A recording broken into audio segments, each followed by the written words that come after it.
בשבת ערב י' ניסן תשפ"ב מגיעים דיווחים קשים מהעיר שכם. פורעים ערבים נכנסים לתוך מתחם הציון, הורסים, בוזזים ושורפים. הציון מושחת. תשכב אל יוסף, חשי יא חלנה יא ג'וואסיל, יא חלנה יא ג'וואסיל.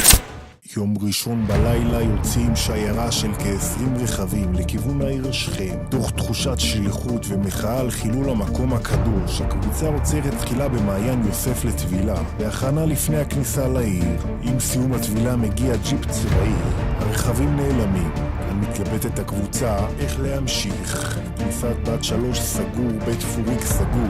מגיעים למטווחים, השער נעול. אכן חיילים, תוך זמן קצר השער נפרץ. שיירה של 7 רכבים נכנסים אל תוך העיר.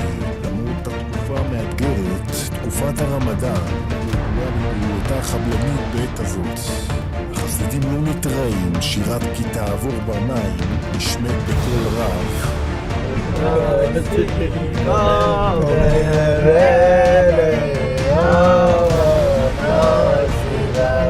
החסידים ממשיכים.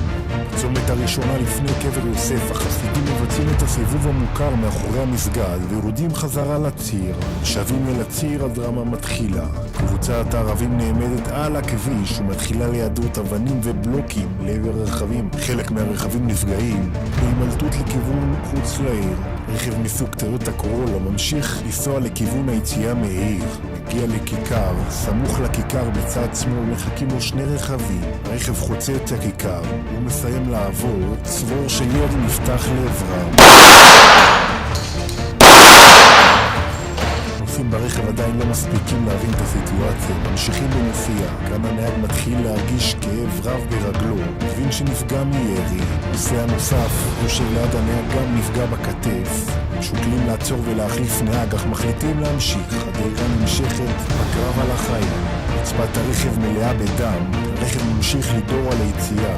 יוצא, מיד אחרי היציאה מהעיר, הנהג יוצא מהרכב, מתמוטט על הקרקע. בשלב זה מגיעים חיילים למקום, חובש צבאי מבצע חסם עורקים. מיד מגיעים כוחות ההצלה. חסידים מתקדמים לבית החולים להמשך טיפול רפואי.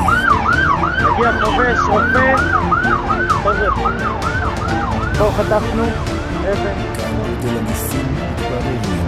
הנהג קיבל 3 כדורים ברגל, יושב לנו קיבל